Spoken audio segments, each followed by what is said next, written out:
The Kings lose their fourth game in a row to the Oklahoma City Thunder. They dropped to 8-10 on the season. They dropped to 4-6 at home. That's pretty sad. That's probably the saddest stat of them all. 4-6 at home. That just sucks. The Thunder, one of the best teams in the league, one of the best teams in the West. Obviously, you're on the second night of a back-to-back. Shouldn't really matter. Don't think it really did. You come into this game, you don't really expect the Kings to win it. And so for a long time, I think I would have one type of perspective on this game, but I think my perspective has changed for now. And so I think how my perspective before would have been.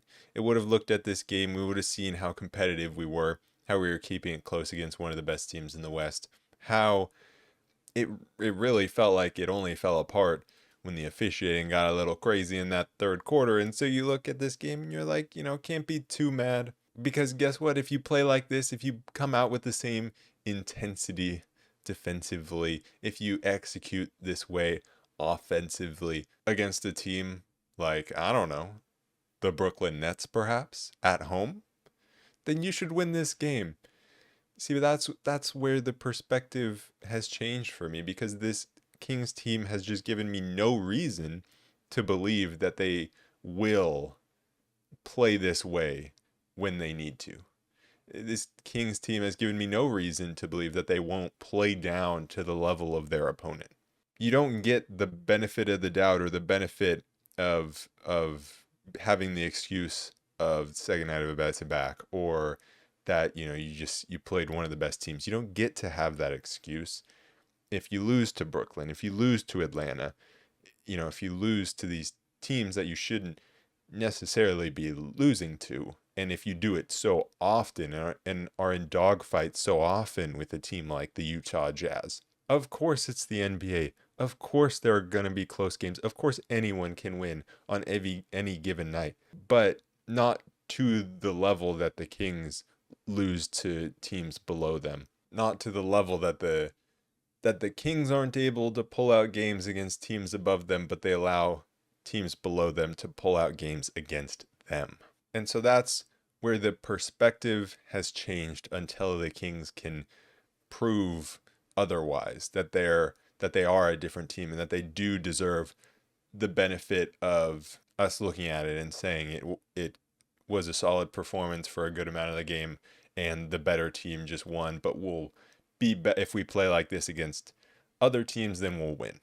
Because imagine a scenario where the Kings are above 500, where they did pull out wins against Brooklyn and Atlanta and some of the ones previously. You go into this game, you play like this, you lose, and we can come away feeling solid and feeling like we had them for a half, and then the legs just got tired in the second half, But you can't look at it that way when you've dropped so many of these games. And so I hoped that the turnaround would come against the Thunder, but obviously that was not the realistic expectation. The real test is when the Kings play against Minnesota and Portland in upcoming games. That's going to be the real test to see if the Kings can truly turn it around. Because what we did see in the first half was solid. The Kings started Keon Ellis instead of Kevin Huerter. And that was just a change that needed to happen, and I was so glad it happened. Kevin Huerter only played 10 minutes in this game, and Keon Ellis played 28 minutes. And that was the right move, because when Kevin Huerter was out there, the defense was just worse. And, I don't, maybe numerically in terms of net rating or whatever, maybe the team wasn't even worse. It probably was. Maybe it wasn't, because I haven't looked at those numbers. But on a game-to-game basis, especially with different roles, those numbers just don't mean as much. And when you look at a plus minus, and Kevin Huerter is only -4 worse than Keon Ellis on the night. But there's a reason that those numbers don't really matter, and it's because Keon Ellis was out there. He was bothering Shea. He only picked up 3 fouls, which was a key coming into this one, was him and Fox staying out of foul trouble when they were guarding SGA. Keegan too, if he got a chance, which he did a little bit, and he stayed out of foul trouble as well. So the Kings were able to stay out of foul trouble. The defense did look more active. OKC still scored 30 plus in every quarter, but what that more has to do with is, one, OKC just having a bunch of guys that are going to keep coming at you. And two, that comes down to the Kings' just roster and physical limitations. But again, if you do this against a worse team, then the results should change. If you play like they did defensively in that first half, the results didn't change against an OKC team, but it should change against a worse team. The way that, Keon was bothering SGA and the Kings were making Isaiah Hartenstein beat them with his little floater push-up shot, whatever it is. That was a good strategy. They put bodies onto SGA, and there were multiple times where he was kind of losing the ball and the ball was near the ground. And so those were very good signs defensively. Offensively, Kings looked very solid. Keegan, he was aggressive. It didn't always work, and it definitely didn't work the first 5 times that he shot or something like that, and that's unfortunate. And that's kind of the season he's been having, but he was aggressive and he shot 15 times in this game, and that's what we want to see. And Mike Brown before the game was talking about how he was okay with Keegan taking 3 charges as long as he was, going at the basket, attacking and trying to dunk the ball. And so we saw that from him, and he was crashing the offensive glass, which is exactly what you should do against this OKC team, especially when Hartenstein is not in the game. 6 offensive rebounds. He got multiple putbacks on tip-ins. That was the way that he scored. It's like he missed at the rim, but he put it back in. He was relentless. And that's what we want to see from him. Of course, at some point, we need the more efficient results to come, especially from the 3-point line. But for now, as long as he is just attacking, that's what we want to see. I also loved that Sabonis was getting to the middle of the court, and he was doing it without turning the ball over early in this one. When Sabonis can get to the middle of the defense, and when he's not turning it over, that means the Kings are going to be successful offensively. When he's getting to the middle and he is turning the ball over, or when he can't get to the middle, that's when you know the Kings offense is not performing well. And so it was a much better game from Sabonis, a much better game from DeMar, who was cooking in that first half. OKC, they just dropped off him. Do you not have the scouting report on DeMar? He was just walking around Sabonis threes right into his best spots on the floor. It was very weird. They eventually changed in the second half, but in that first half, they just let him walk into some mid-rangers, and he was knocking them down. The Kings didn't hit their first 3 for a while. Eventually, Sabonis did. And that's kind of the thing with the starting lineup, is that starting lineup is not one, especially when Keegan Murray is struggling from deep. It's not one that takes a lot of threes or makes a lot of threes. Now, when the bench comes in, it's a much different story, and it needs to be. Malik Monk was back, and that was a very welcome sign, although he did then leave this game early, so that's not great. But he came in right away. He was firing. He was firing from deep. Only went 2 for 7, but he was firing. The real problem with the Kings in the first half, especially, defensively, but it was turnovers later in that first quarter, because I thought they did a good job early on, but then it was turnovers, and it was transition defense, not even necessarily off turnovers, but it was the transition defense, and also allowing offensive rebounds, allowing multiple opportunities. That is when the Thunder were getting their best looks from 3. I thought the Kings did a pretty good job in their half-court 3-point defense early on, but it was those second chances when things got a little hectic. That's when the best 3-point shot attempts are available, off of second chance opportunities, and then obviously in transition. Then Keegan finally hit a 3 to take the lead late. OKC then scored, and so Kings were down 1 at the end of the first quarter, but it was a first quarter that we could be happy with, I think. Trey Lyles did go down in this game. He played 6 minutes, a calf injury. So that was obviously unfortunate. But we did get to see more Isaac Jones. He came in, I think, with Trey Lyles at one point, early on, or maybe it wasn't with him. But either way, he came in even though Trey Lyles was healthy, is my point. And he came in for a super short stint and got an offensive rebound. And then with Trey Lyles going out, we saw even more of him. He got 9 minutes in this game. He's been very good in the G League, and he just made a very positive impact. And then offensively, the Kings, you could feel the impact of Malik Monk with those bench units him being able to run the offense, it just felt so much better than what we've been doing the past, what was it, 7 games? You can see how much of an impact he has. And the only real open threes in the half court the Thunder got were Kenrich Williams threes. Kenrich Williams can shoot from deep, but he's not necessarily the best shooter. So obviously sucked that he hit both of those, but the Kings were still right in it. You had Domas hitting jumpers. You had DeMar knocking down every jumper baseline. I also loved when DeMar would get the ball on the fast break. He was always making the right decision, and that is something that the Kings just have not been able to do. They haven't been able to make the right decisions in the fast break. But when DeMar got the ball, he had a steal where he pushed it, and he was making the right plays to get the easy buckets. And so that was very nice to see. And the Kings ended up with 10 steals in this game to the Thunder's 6 steals. And that second quarter ended, it was 32-32 in that second quarter, and it was 31-30 to OKC in the first quarter. It was a very physical game. The refs were letting them play in that first quarter, or in the first half, sorry. And then the third quarter started. It started well. Keon stripped Shea. Keegan was getting on the offensive glass. But then the officiating for just such a long period in that third quarter got pretty crazy, completely disrupted the flow of this game. The Kings had 22 fouls in this game to OKC's 18. It was a much wider margin in that third quarter. I think at one point it was 17-7. And Fox was the main. Fox and Sabonis were both extremely frustrated. People always talk about angry Fox, and how that's a good thing.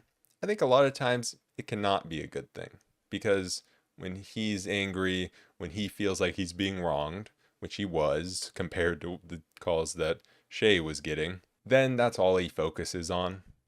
And it mentally took him out of this game. You could just tell. Lou Dort, don't get me wrong, was playing really good defense. But yeah, the officiating just took Fox out of this game, especially in that third quarter. Everyone was frustrated outside of Shea, although I think Shea was probably frustrated too, even though he had no right to be. But yeah, it was really bad officiating in that third quarter. It was everyone's allowed to be physical unless it's against Shea. And also we saw Hartenstein get hit in the face and start bleeding. There was no foul call until they reviewed it. And then there's a foul call. And that's fine. But just can we, be consistent with that? Because how many times have we seen Sabonis getting hit in the face, bleeding, black eye, whatever? And they've never done that for Sabonis. So, obviously that was a foul. But let's just, on an overall scale, let's be consistent, guys. But the Kings, they allowed the officiating to take them out of this. There's no doubt. What you saw in the first 2 quarters where the Kings scored 30 and 32 points, it was Kings pace. And when it slowed down, then it was get the ball to Sabonis in the middle, get the ball to DeMar. And the Thunder adjusted well against DeMar, where they were actually throwing bodies at him, trying to make other players beat them. And that was smart from them. But yeah, the pace was taken out of this game. Kings couldn't get it ramped back up. And some of the officiating, it wasn't necessarily just like Shea drives, he gets a call, Fox doesn't. Because there was some of that, but there was also other stuff, like there was a clear shot clock violation. AJ Mitchell, I think it was, didn't hit the rim. And the shot clock went off while the ball was midair. And then it comes to Isaac Jones. He grabs it enough to reset the shot clock, gets stripped right away, and they score. It was those kind of things. They just gifted him 2 points because they didn't call a clear shot clock violation, didn't call Thunder players going out of bounds, or clear travels on Kenrich Williams that led to a Shea 3. There were just a lot of weird little things that were happening. And so how I kind of looked at it was there was a 12-point lead created by the end of kind of the officiating shenanigans. And the Kings ended up losing by 21. But, it's not the best way to track it, because obviously things are going to be different based on momentum. And, the Kings and Thunder are both going to play differently when the Thunder have a 12-point lead. But I was kind of okay, there's a 12-point lead. If I treat that as a tie game, how are the Kings going to play from there on out? And I wish that they were able to stay in it longer in that fourth quarter. But Fox got frustrated. He got a technical foul. Kings were missing free throws. Again, 17 for 23 from the free throw line. I think at one point they missed 4 straight. I think it was 4 straight where Monk missed the technical, Sabonis missed 2, Monk missed the front end of his free throws. So, like, if you're going to miss free throws, you're not coming back into this game. And then I also thought, not having Keon Ellis out there when you have the lineup of the main lineup that we run with Monk in there, it was rough not having Keon Ellis out there defensively. And the Thunder capitalized on that offensively because Monk is not a great defender. But it wasn't necessarily just him. It just didn't allow the Kings to switch the same or have as much activity. They don't have as much length out there when you don't have Keon. But the problem with that is you can't take Monk out of the game because he was the offense. When the Thunder were swarming DeMar, the offense became Monk pick and roll. And that's obviously what we've missed with him out. But it was a problem because it was Fox sitting in the corner. Like I said, the officiating, I think they just took him out of it and he got so frustrated. He wasn't able to play through it. And so the offense just became so reliant on Malik Monk that you couldn't take him out. But also the defense suffered with Keon Ellis not being in there. And I said it, my stat to watch before this season was how many clutch minutes that Monk gets, because I was like, what lineup are the Kings going to close with? Because that lineup with Fox, Monk, Murray, DeRozan, Sabonis, like, is that good enough defensively to close games? Looking at the net rating of that lineup, it has been very good. There's no doubt. But you saw the problem here, I think, a little bit. And so I think there are going to need to be times where you have Keon Ellis in there instead of Malik Monk closing a game. And that's just going to put more responsibility on Fox and DeMar as ball handlers, but that's okay. I mean, they should be able to handle that. Even though I know that Monk is the most ball handlery out of all of them, if that's a word. They've got to take on that responsibility. Problem is, against Brooklyn, we saw some of the worst clutch time offense that we've seen because both DeMar and Fox wanted to play off ball. And it was Sabonis running DHOs with Kevin Huerter. And Kevin Huerter was the guy creating the offense. It's like, what are we doing? So I think just Fox and DeMar are going to need to be able to take on responsibility, but it also shows just how important Monk is to this team. So it wasn't the game we were going to get on track. That's going to come in the future if it's going to come. But looking at some of the individual performances, Sabonis and DeRozan being much better is great. Obviously, it isn't great that it comes at the same time as Fox having a bad performance compared to what he's been doing. We have Sabonis putting up 21-10. He did end up with 4 turnovers and also 5 fouls. And I know he had at least 1 charge. I don't know if any other of his turnovers were fouls. Oh yeah, one of them was on that moving screen they called, which shouldn't have been called, obviously. So some of his turnovers are that. But thought it was a solid game from him. DeMar getting to his spots, 13 for 21 from the field, 4 for 4 from the free throw line, 30 points, 6 assists, 0 turnovers, very nice. Good to see him get back into his flow after the injury. Keegan Murray, 2 for 8 from 3, not great, but 6 for 15 from the field. Also not great, but got the double-double, 14 points, 10 rebounds. Very solid. Defensively, didn't see him on Shea too much. He is not really a Shea defender, and I think it's because Shea would be able to use his step back so much against Keegan. And Shea was obviously knocking down his jumpers this game. But other than guarding Shea, I thought he was good defensively, and he was good attacking the rim. And that's what we want to see from him. Fox, 5 for 14, 1 for 5 from 3, 14 points, 5 assists. Not the best game, 4 turnovers as well. If he's going to have a bad game, yeah. I mean, I would kind of rather it be this game where I didn't think we were going to win anyways. But also, it's like when he did have big games, even against the poorer teams, we still lost. So it doesn't really matter if he's playing well or not, it seems. Keon, though, had 8 points, 3 for 4 from the field, 2 for 3 from 3. Definitely, I mean, right now at this point, he's our best 3-point shooter, and the second best is probably Sabonis. It's not a good sign, but it is a good sign that Keon's been knocking down his open threes and was very good defensively, I thought. There were definitely some times where the Thunder were backed up way off of him, and I was like, he could have shot that. But for the most part, a very good game for him in his start here. Lyles, 6 minutes, like I said, got injured. We had Isaac Jones play 9 minutes. Some of that in garbage time. I think 3 of those minutes in garbage time. He was playing just super quick stints. But I want to see more from him because every time he stepped on the floor, he's looked very good. And his physical tools is just something that the Kings are so severely lacking. Do I think that he is going to change everything for the Kings? No. But the Kings obviously need bench help. And so if he can come in, be a defensive guy that can also rebound the ball. His rebounding is very good. And who looks to have good touch inside, is very strong. If he gets a smaller player on him, he's shown the ability to post up and finish. He has insane hops. He has insane length. Those are things that the Kings need because no matter how well the Kings close out and defend and whatever, the physical limitations are there. A guy like Isaac Jones, when he's closing out on the corner, you can just see the way he can just close out so quickly, close that space. Even when he's just like jumping at a player, he can then recover with his length getting back. It's just something the Kings are so severely lacking. So I want to see more time from him.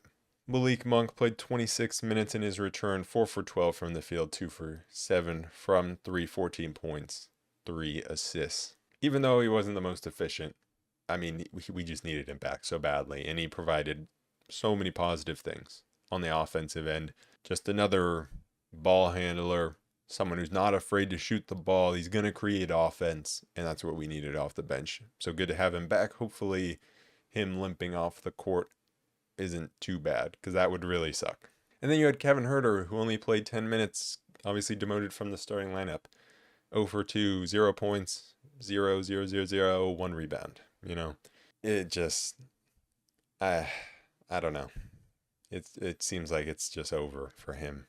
I would love nothing more for him to, of course, come out and start shooting well again and contributing positively, but it's just tough when he's out there. He just can't stay in front of guys, and if he's not providing offensively, I mean, it's really bad. As bad as it's been for the Kings lately. They're not out of this yet. We're still very early in the season. Now you got Minnesota and Portland both on the road. If it wasn't against OKC, now you got to turn it around. You got to turn it around against Minnesota. Can't go 0-3 against them on the season. We've played them very close, and some of that was without Monk and Sabonis and DeMar. I think like Sabonis at the end of the last game got hit with injury there, but close. Just it's not good enough at this point. We need wins. So look, I got no specific keys to this game. My key is just win, because you can do the keys all you want, but you need to come away with the results at this point. No more positive things coming out of a game. It's okay that we lost. Like, you got to win. So my key to this game: score more points than them. That's it. Got to start winning games right now, because we have the toughest strength of schedule remaining in the NBA. So anyways, that is it for this episode of the Roll Report. As always, shout out to the members of this channel, No Rain and Joe Mama, and I will see you guys in the next one. Peace.